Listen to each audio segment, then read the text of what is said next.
मदत असेल, आरोग्याच्या काही सोयीसुविधा असतील, त्यांना जेवढं देता येईल तेवढं देण्याचा प्रयत्न त्यांनी केलेला आहे.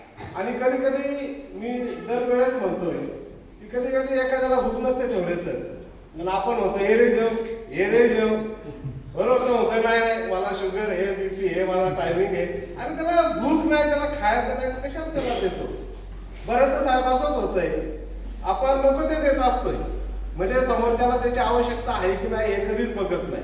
आणि मग अशाला काय होतंय, देणाराचंही महत्व नसते आणि घेणाऱ्याला पण महत्व नसते. तर मी तुम्हाला मनापासून धन्यवाद देईन की तुम्ही खरी नस ओळखता, खरी नाडी ओळखता आणि काय दिलं पाहिजे आणि कशाची आवश्यकता आहे. आज दोघांनाही समाधान आहे. अनेक विद्यार्थी आहेत फी भरू शकत नाही, हे गरज होती ती दिली, म्हणजे काय द्यावं याचं पण माणसाला एक आकलन पाहिजे. आणि मनापासून धन्यवाद की खरोखर आपण जे आवश्यक आहे ते या ठिकाणी आपण दिलेलं आहे. विद्यार्थी मित्रांनो, ही एकच शाळा नाही, आपल्या जिल्हा परिषद शाळेत पण मागं त्यांनी एक LED TV दिली होती. अशा अनेक शाळांमध्ये प्रत्येक शाळेमध्ये काही ना काही दिलेलं आहे. पाण्याचे काय त्याला वॉटर व्हील तर प्रत्येक खेड्यात म्हणजे ज्या ठिकाणी रस्ता नाही त्या ठिकाणी वॉटर व्हील पोहोचलेलं आहे. म्हणजे अशा पद्धतीने माऊली संस्था काम करत आहे.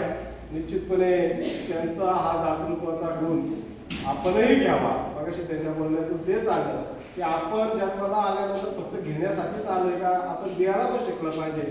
ते म्हणतात की देता देता देणाऱ्याचे हातच घ्यावे, तर ती दानत पण ती वृत्ती पण आपण जोपासली पाहिजे. भविष्यात मला देखील काहीतरी देता आलं पाहिजे.